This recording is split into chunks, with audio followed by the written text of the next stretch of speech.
My sister allows her kids to sell pot and threaten neighbors with weapons. When they broke into my house, I called the police.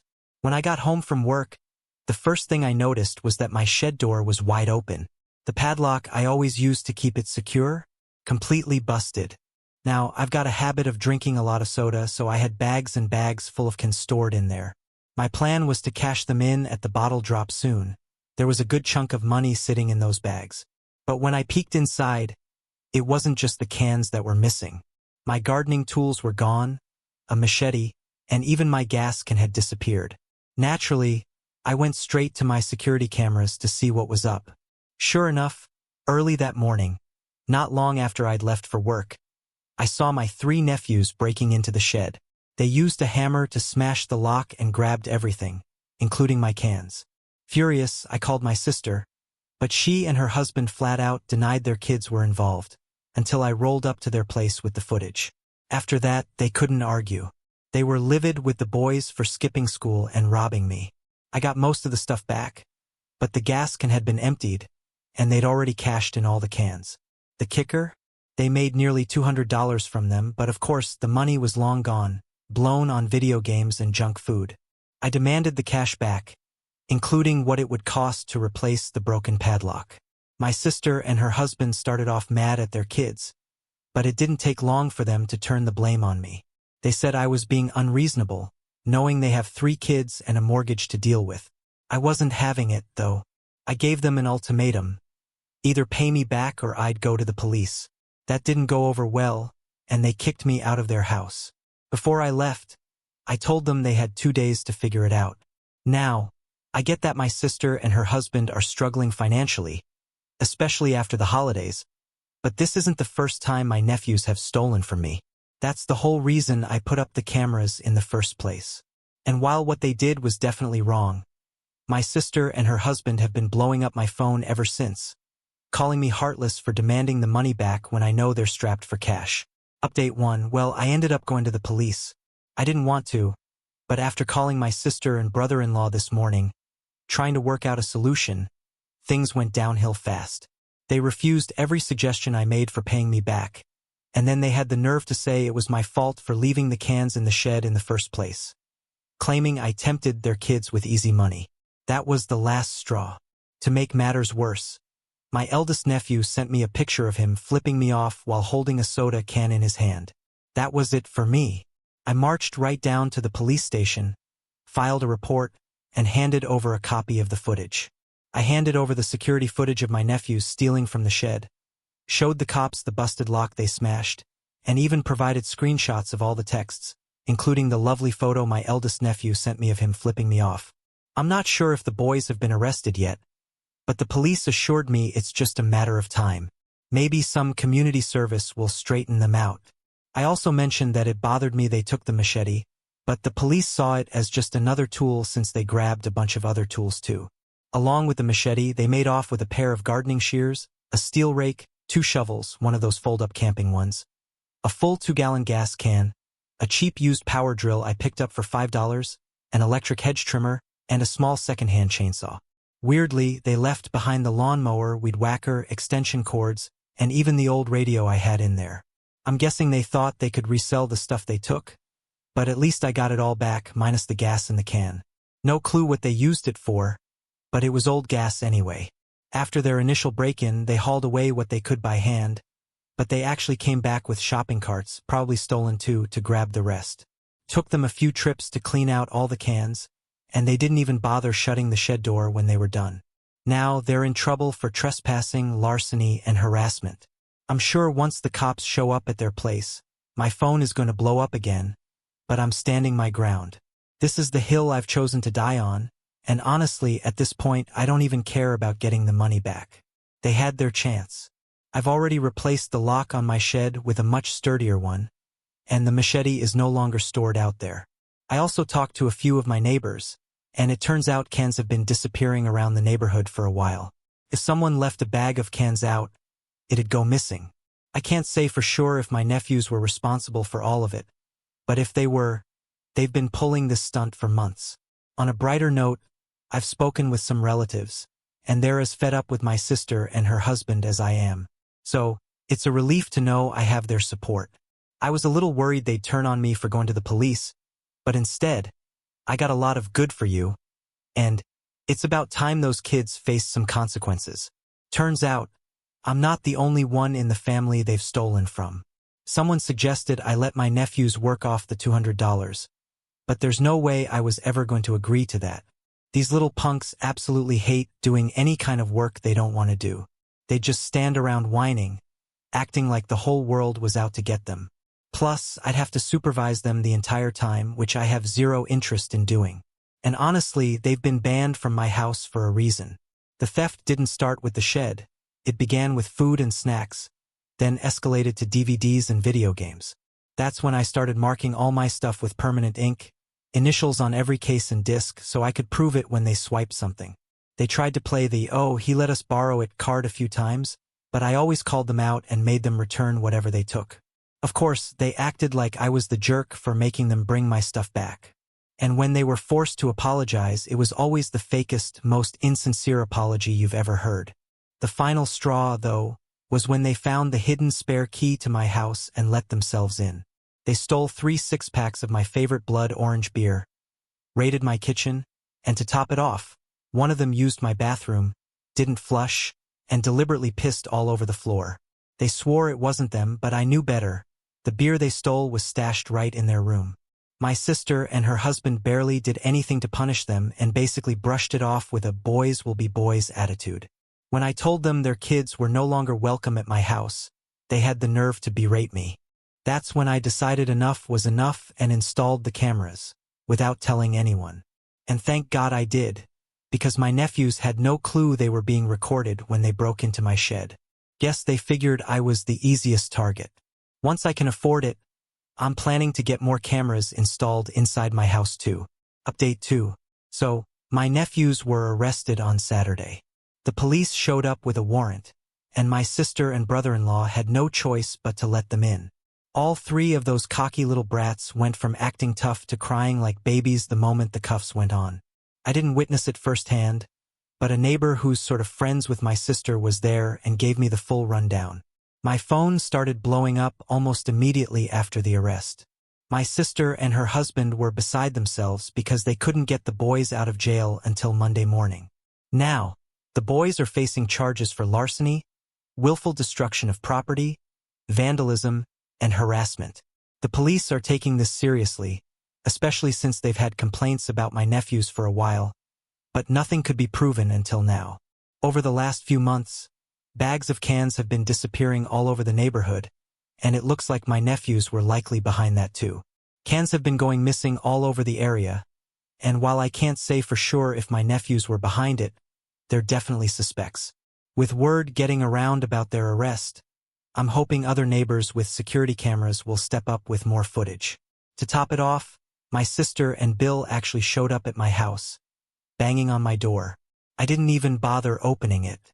I just told them through the door that this mess was their fault for enabling their kids and never holding them accountable. That set them off even more. They started screaming and pounding on the door like crazy. I finally had to threaten to call the police on them too, and since I've done it once already, they know I'm serious. That got them to leave, but of course they went right back to blowing up my phone afterward. I haven't blocked my sister or Bill, though. Instead, I'm saving every message they send, because I've decided to take them to small claims court over this whole ordeal. It's not about the money for me. I've already replaced the broken padlock with a much better one. But the truth is, their kids aren't the only ones who need to learn a lesson here. I hope by taking them to court, I'll put them in enough of a hole that they finally realize they can't keep screwing with me. Luckily, I have my entire family's support.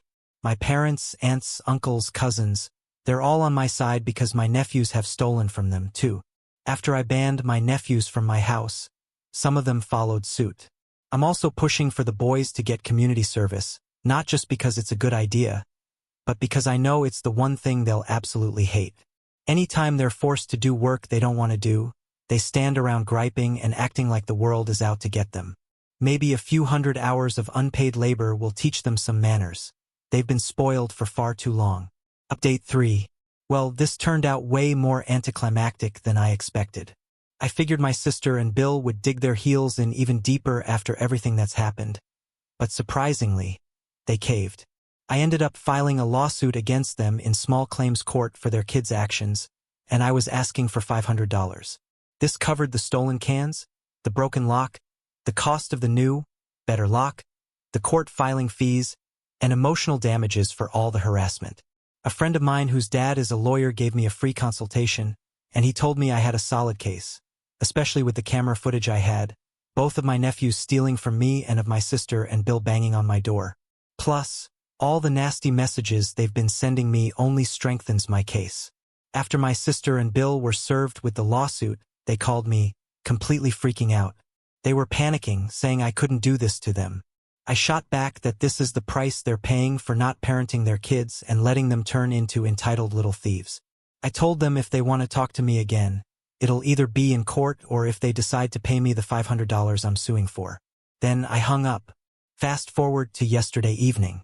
I had a few friends over after work, and we were just hanging out, watching a movie. We were all tired and not really in the mood for video games, so we were keeping things low-key. Then there was a knock at the door. When I looked outside, there were my sister and Bill, and they didn't look happy. I opened the door but left the screen door shut, then asked them what they were doing at my house. They said they were tired of all the fighting and admitted they'd really messed up by letting things go this far. They just wanted to make peace. My friends were standing right behind me, so they were witnesses to the whole thing. Bill then slid an envelope through the crack in the door. Inside were $500 in $50 bills. He said it came from his private savings account and assured me that, from now on, they'd make sure my nephews are properly punished for what they've done. They didn't ask me to drop the charges, but they did plead for me to be lenient. I told them I was only pushing for community service, which is already pretty lenient, and if they cooperated with that, hopefully the judge would agree. They sighed, said they'd cooperate if that's all I wanted, and then left without making a scene. After they were gone, my friends all congratulated me for standing my ground. Later on, other family members did the same. That's when I found out from my parents that they'd actually threatened to disown my sister if she and Bill didn't start making some serious changes. I guess that pressure finally got to them because now they're making an effort. Even if it's forced, it's still something. My mom also went over to visit them after they repaid me. She told me that my nephews weren't playing video games, and in fact, every game-related thing, including the TV they used to play on, had been put away. All three nephews were sulking in their rooms most of the time and were really rude to their grandmother. But my sister swears they're dealing with it. So, I've dropped the lawsuit now that I've been paid what I wanted, but my nephews are still facing court for theft. At least now, they're finally getting the parenting they should have had a long time ago. And I've been assured that this isn't over. There's going to be real consequences for them moving forward. My nephews aren't going to be coming anywhere near my house anytime soon. They're strictly limited to being either at school or home, and they won't be welcome anywhere near me for a long time. My sister and Bill are now being forced to finally do the parenting they should have been doing all along. Everyone in the family is on my side because, honestly, my nephews have managed to alienate everyone. They've gotten to the point where the entire family can't stand them. Update for: to start off, yes, I did get more cameras. I installed one right above the shed, so now the whole area is covered. I'd like to say my sister, Bill, and the boys learned their lesson from all this, but that's not entirely the case. Especially for my eldest nephew, who just couldn't let go of wanting revenge on me. And he went about it in the dumbest way possible. Let me back up. The boys didn't end up getting more than 100 hours of community service each, since I was repaid by their parents when we settled out of court. The judge fast-tracked the case, and my nephews ended up spending their hours picking up garbage and doing maintenance at several local parks. The guy directing them was a retired drill sergeant, so you can bet they didn't have any fun. My eldest nephew, though, couldn't stop showing his attitude and got into screaming matches with anyone who tried to tell him what to do. At one point, his father had to be called in just to make him pick up a rake. The kid flat out blamed me for everything, and at first, his two younger brothers were on his side. But after a while, they finally started seeing how entitled and crazy he was acting, and they didn't want any part of it anymore. They realized they were in the wrong and stopped following his lead. Now, my sister and Bill blamed me for the divide in their family. Of course, that didn't go over well with the rest of the family. No one backed them up. Everyone pointed out that their bad parenting was the real issue. Without being able to pin everything on me, they just grew silent and bitter. Half the family doesn't even want to associate with them now, and on top of that, their own kids are divided because the eldest refuses to change. Things got so bad that my eldest nephew decided to do something so incredibly stupid, you're not going to believe it. In the middle of the night, he sneaked out of the house and attacked my property with a pair of his dad's claw hammers. Yes, a pair, one in each hand. The first thing he did was try to smash the new lock on my shed. While he couldn't break it, he damaged it so badly that it was no longer usable. I had to cut it off with bolt cutters later. He also did a ton of damage to the shed door itself. I woke up to the sound of something banging outside. After peeking out of my bedroom window, I saw someone smashing the shed with a hammer. At first, I didn't realize it was my nephew because he had his face covered with a creepy mask. When he saw the lights come on in my room, he chucked one of the hammers straight through my window. Glass went everywhere, and I'm lucky I didn't cut my feet since I was barefoot at the time. Then, he started pounding on my back door with the other hammer. He did serious damage, broke the knob, smashed the window, and even tore into the door itself with the hammer's claw. I was starting to worry the door wouldn't hold up, so I shouted that the police were on their way. That scared him off, and he took off before they arrived. When I checked the footage from my security camera, I saw it was him. Even though he had a mask on, he was wearing his school hoodie and a pair of Nike shoes that were pretty unique. His brothers don't have the same pair. Plus, his fingerprints were all over the hammer he threw through my window. The cops were able to match them to his prints from when he was arrested the first time. When the police came for him, of course, he denied everything, but there was no question it was him. The other hammer was found in his room, along with the clothes and the mask he wore, which turned out to be of some Star Wars character called the Grand Inquisitor. This time, though, his parents didn't try to protect him or pass the blame on to me. They just stood by and let the cops take him away, screaming. I wasn't there for the arrest, but my sister later told me he kept switching between crying that he didn't do anything wrong and screaming that it was all my fault, like he had to get revenge on me. After that, my nephew had to go through a mental evaluation, and it turns out he was diagnosed as potentially bipolar. While that explains some things, it doesn't excuse what he did. Later, after the diagnosis was confirmed, he started blaming everything on it and acted like he was being persecuted just for getting treatment.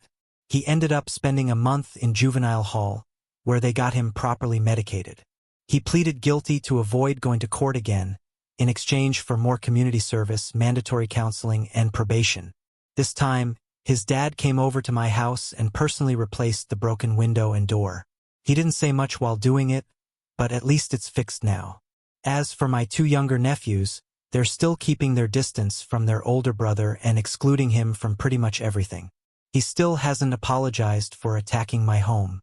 To make matters worse, he's repeating a school year because his grades completely tanked. His parents are not happy about that at all. On a brighter note, my two younger nephews dropped by on their own in July to apologize to me. They admitted they had just been following their older brother's lead and said he made everything they were doing seem like fun. But after facing the consequences, they realized the punishment wasn't worth it, and they didn't want any part of that life anymore.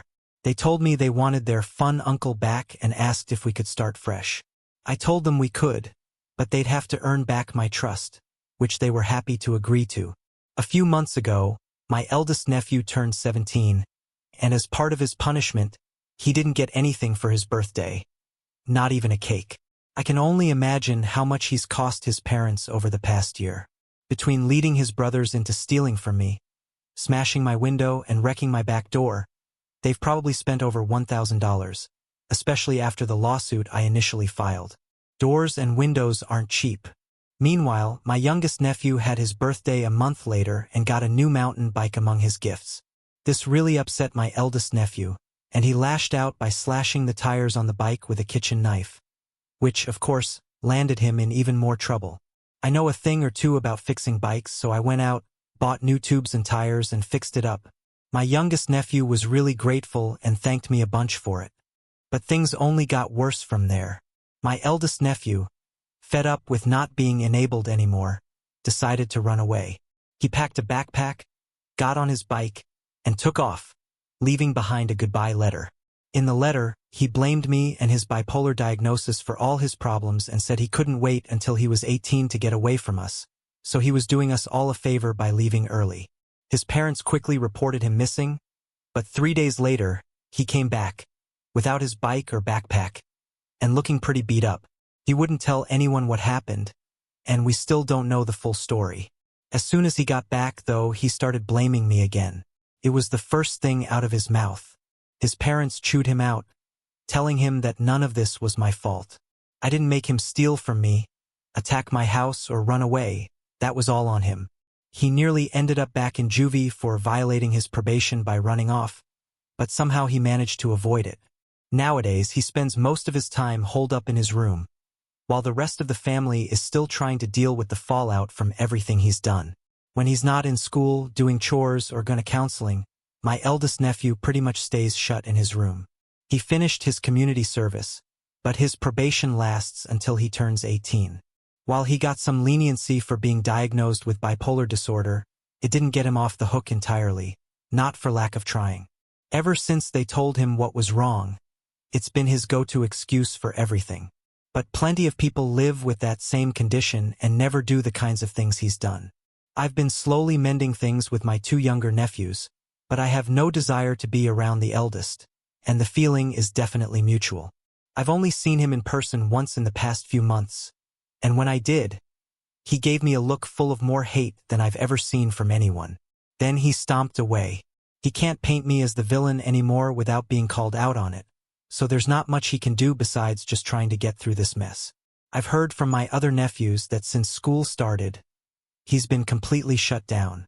He barely talks, even in class, and apparently he's getting laughed at and ostracized. That's not going to help him get better, but it's where things stand. As for my relationship with my sister and Bill, it's still pretty strained. They can't really blame me for what's happened. They know this is all on them and their poor parenting, but things between us are awkward. I've basically forced them to be more involved in their kids' lives, which they should have been doing all along. They complain constantly about being exhausted from work and having to keep such a close eye on their boys now. So, whenever we do talk, it's uncomfortable and forced.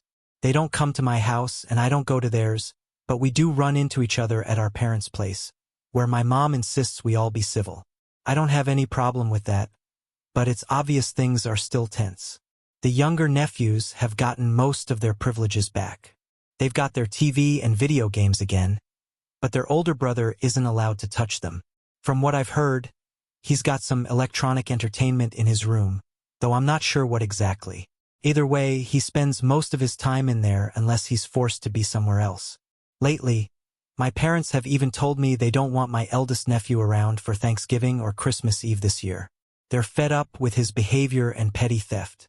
I can understand why they feel that way, but even I think it's a little harsh. My sister and Bill are furious and have threatened to boycott the holidays if he's not allowed to come. Honestly, I can't stand the kid either and wouldn't want him in my house. So I understand why my parents made the decision, but it's still a tough situation for everyone. Excluding him from everything isn't going to magically make him better. It's going to take a long time for my eldest nephew to rebuild any bridges, if that's even possible. Right now, he's more likely to try running off again once he's old enough, unless what happened last time scared him too much to try it again. I hope things turn around for him eventually, though. Even though I don't like him right now, he's still my nephew, and I do care about him. That said, I feel pretty powerless to actually help. So for now, the best I can do is stay out of it and offer support where I can. Update 5. I was hoping to have better news after the holidays, but unfortunately, things didn't go as well as I'd hoped. They started to improve for a while, but then everything went downhill again. Took some time, but things are mostly okay now. I didn't post an update earlier because I figured I'd wait and see if the situation got any better. I wrote most of this months ago, but then I waited too long and kind of forgot about it until recently. So here's, hopefully, the final update on this mess, which I like to call the devil's snake who tempted his nephews with a shed full of cans. I do a full recap, but there's just too much to cover, so if you want to know the backstory, you'll have to go back and read it. To kick things off, last year, My sister and Bill ended up going to Thanksgiving at Bill's parents' house instead of spending it with mine. From what I heard, my eldest nephew wasn't on his best behavior over there either, but at least he didn't cause any major trouble. At least that's what they told everyone. My sister and Bill also had a long conversation with our parents about how excluding my nephew from family gatherings wasn't going to help his mental state. I actually backed them up on this because the way things were going, all my nephew would feel was hate. My parents eventually relented and agreed to let him come to Christmas Eve. Even though I'm not his biggest fan right now, I got him a gift for Christmas. I wanted to do something that might help him mentally, so in early December, I found a used metallic green mountain bike at a local secondhand store. It needed a little bit of work, but for $30 it was a great deal. I also found out that since his good backpack had been stolen, he'd been using an old one that used to belong to one of his brothers. So, I picked up a used but decent backpack at the same store for about $5. I fixed up the bike, washed the backpack, and presented them to him one Sunday before Christmas. He seemed completely shocked that I'd give him anything, and it made the whole interaction pretty awkward. But he took both the bike and the backpack, with a look that said thanks, and started using them right away to get to and from school, just like he had with his old bike. My sister and Bill were completely shocked that I'd given my eldest nephew gifts, especially after everything he did, like attacking my house with hammers. But the gifts had the effect I was hoping for. Suddenly, I wasn't the object of his anger anymore. On the other hand, I've been spending more time with my two younger nephews, and they're doing so much better now. They've become more respectful, and I've let them back into my house. Nothing's gone missing, and I really enjoy hanging out with them, watching movies and playing games. They've turned back into good kids, and they're genuinely trying to make up for their past mistakes. As for my eldest nephew, I still don't see him much, but when I do, he's not cold to me anymore. In fact, he even brought his bike to me for repairs once. That said, he's become almost stoically silent. Barely says a word these days. I do know that once he turns 18, he wants to leave and get as far away from here as possible. We've suggested trade school, and he's not against the idea, so maybe that'll be a fresh start for him. Beyond that, I've been trying not to overstep as an uncle. So that's it. After all this time, I think I might finally be done with this story.